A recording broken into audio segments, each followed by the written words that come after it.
माननीय मुख्यमंत्री जी, माननीय मंत्री वित्त विभाग, बिहार लोक सेवा आयोग के माननीय पूर्व अध्यक्षगण, आदरणीय प्रधान सचिव माननीय मुख्यमंत्री जी के श्री दीपक जी, हमारे साथी मुख्य सचिव महोदय, आसाम लोक सेवा आयोग के माननीय अध्यक्ष, कर्नाटका लोक सेवा आयोग के माननीय अध्यक्ष एवं माननीय सदस्य, बीपीएससी के माननीय पूर्व सदस्यगण, माननीय सदस्यगण के वही पदाधिकारीगण, कर्मचारीगण एवं इस गौरवमयी पल को सुशोभित करते उपस्थित मीडिया बंधु, सम्मानित अतिथिगण। बिहार लोक सेवा आयोग के माननीय सदस्य इम्तियाज करीमी जी के शाराना अंदाज के बाद मैं कुछ अर्ज करना चाहूंगा। भारत सरकार अधिनियम 1935 के तहत प्रत्येक प्रांत के लिए एक लोक सेवा आयोग की स्थापना का प्रावधान किया गया था और इसके आलोक में वर्ष 1937 में पूरे देश में उस समय 7 प्रांतों में आयोग स्थापना की गई थी, जिसमें असम के प्रांतों के लिए शिलांग में, बंगाल के लिए कलकत्ता में, बॉम्बे और सिंध के लिए बॉम्बे में, मध्य प्रांत बिहार और उड़ीसा के लिए रांची में, मद्रास के लिए मद्रास में, पंजाब और उत्तर पश्चिम के लिए लाहौर में और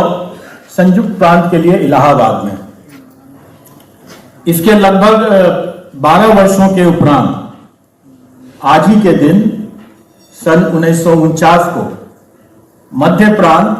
बिहार और उड़ीसा के लिए गठित आयोग से अलग होने के बाद बिहार लोक सेवा आयोग अस्तित्व में आया और फिर जब संविधान प्रख्यापित हुआ 1950 में तो अनुच्छेद 315 के तहत इसे एक संवैधानिक दर्जा प्राप्त हुआ। इस समय हम इस 75वें स्थापना दिवस के शुभ अवसर पर हमें याद करना चाहिए कि भारत के लौह पुरुष और महान दूरदर्शी सरदार वल्लभ भाई पटेल का, जिन्होंने लोक सेवा के लिए एक ऐसी संरचना का निर्माण किया जो अद्वितीय था, वो विश्व का सबसे मजबूत संरचना बिहार में देश में उन्होंने कायम किया। यह भी तथ्य हम लोगों को नहीं भूलना चाहिए कि लोक सेवकों के नियुक्ति के लिए सभी राज्यों में आयोग की जो स्थापना की गई उसे संवैधानिक दर्जा दिया गया। इसका यह उद्देश्य था और यह परिकल्पना थी कि लोक सेवक की नियुक्ति कितना महत्वपूर्ण है, लोक सेवकों का कार्य कितना महत्वपूर्ण है। और इस पूरे कार्य को बीपीएससी, और ऐसे मेरा मानना है कि सभी राज्य के सभी आयोग कर ही रहे हैं, और बीपीएससी भी मेधा आधारित एक प्रतियोगिता आयोजित करके साक्षात्कार की भी काफी स्वच्छ और पारदर्शी प्रणाली विकसित करके उसके माध्यम से विभिन्न सिविल, न्यायिक और शैक्षणिक सेवाओं में अधिकारियों की भर्ती की सिफारिश करता है। आयोग पिछले कई दशकों से यह कार्य बखूबी करता आ भी रहा है। मुझे इस आयोग की अध्यक्षता करने और पिछले 7 दशकों में अपने शानदार आदरणीय पूर्ववर्तियों द्वारा किए गए अच्छे कार्यों को आगे बढ़ाने का अवसर मिला, जो मेरे लिए एक सौभाग्य की बात है। हमारे पूर्ववर्ती अध्यक्षों में से कई प्रतिष्ठित विद्वान, कुछ असाधारण लोक सेवक जो हमारे बीच आज मौजूद भी हैं और कुछ महान राजनेता भी रहे हैं। ऐसे आयोग की अध्यक्षता करने का अवसर प्रदान करने और मुझ पर भरोसा करने के लिए मैं राज्य के सर्वाधिक लोकप्रिय नेता माननीय मुख्यमंत्री जी का आभार प्रकट करता हूं और उन्हें और राज्य सरकार को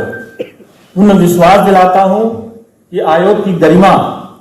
और सबकी आकांक्षाओं के अनुरूप पूर्ण निष्पक्षता और पारदर्शिता के साथ आयोग अपना कार्य करता रहेगा। यह सर्वविदित है कि बीपीएससी ने अपने कठिन कार्यों को करते हुए लगातार कई चुनौतियों का सामना किया है। वैसे एक किसी भी संस्था के लिए यह स्वाभाविक है, खास करके जब इतने लंबे समय से कोई संस्था कार्य कर रही है, तो स्वाभाविक है कि कई चुनौतियां आई हैं और उन सबका बखूबी सामना भी किया गया है। लेकिन किसी भी संस्था को आगे बढ़ाने के लिए और उसे हमेशा प्रासंगिक और निष्पक्ष पारदर्शी बनाए रखने के लिए आवश्यक है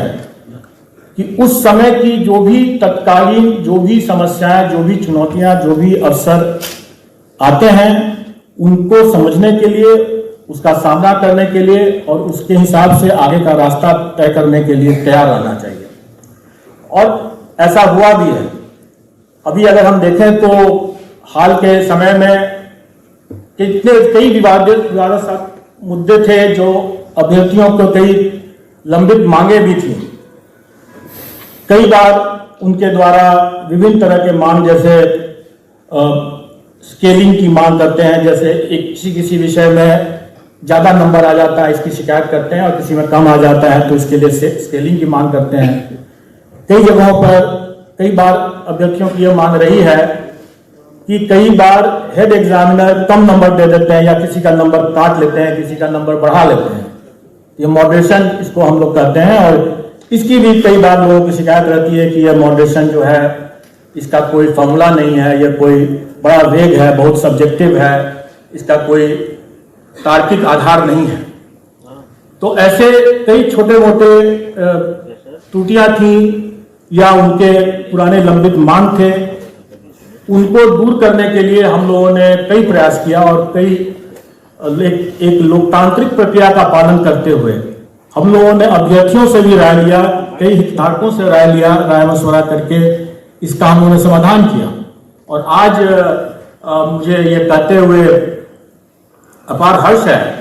और गौरव भी महसूस कर रहा हूं कि यह आयोग, बिहार लोक सेवा आयोग, पूरे देश का पहला आयोग हो गया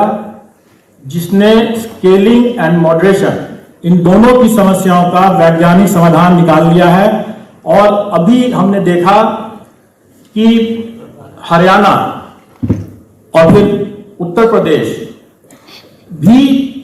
इसके कुछ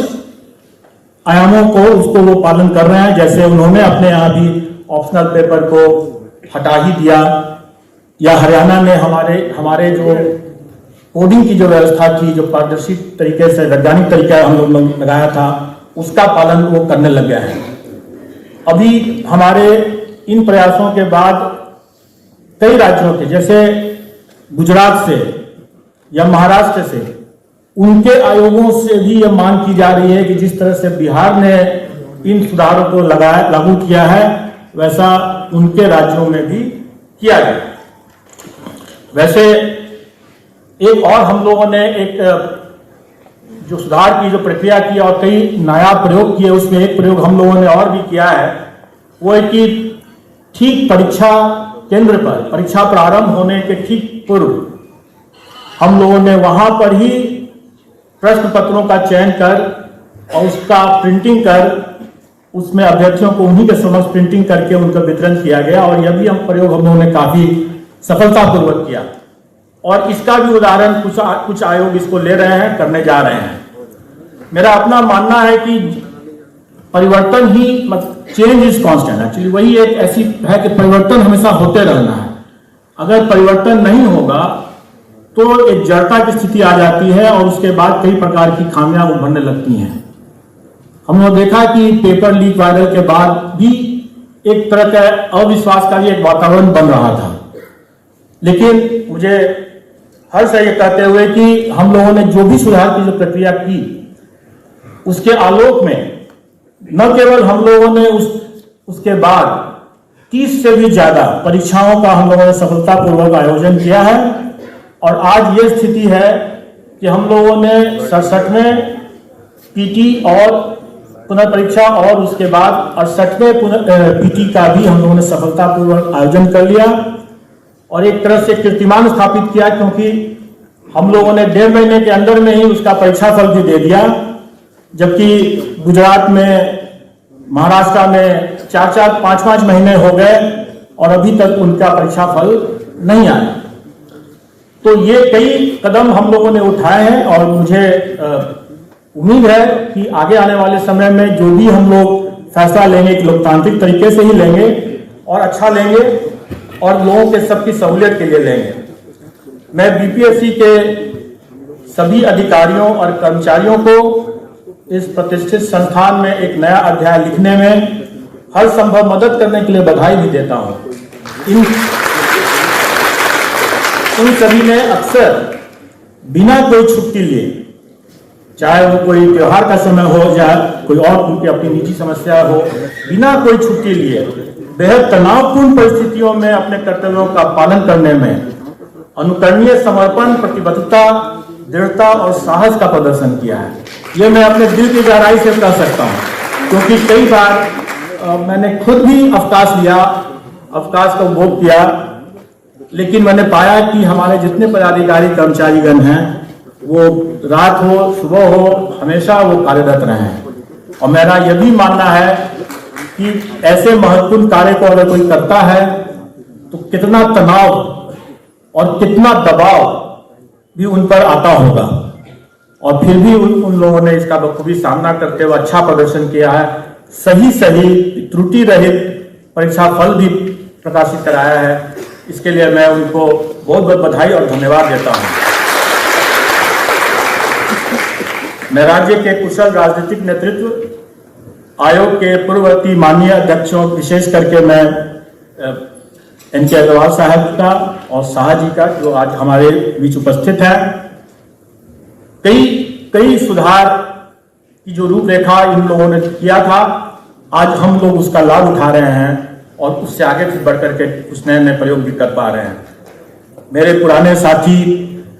मुख्य सचिव महोदय आदरणीय दीपक सर जी, अन्य पदाधिकारीगण, विद्वानों, शिक्षकों, यहाँ पर कई हमारे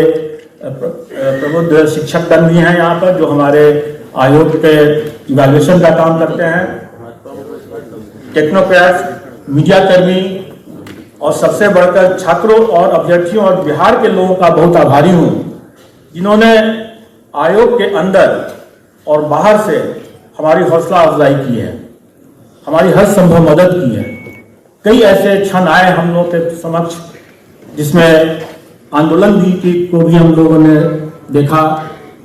लेकिन कई ऐसे लोग थे उस आंदोलन में भी जो हम लोगों के पक्ष में और हम लोगों की बातों को समझ रहे थे और हम लोगों को हर संभव मदद भी किए थे। हमें आशा ही नहीं पूर्ण विश्वास है कि इन सबका सहयोग और स्नेह हमें भविष्य में भी इसी तरह मिलता रहेगा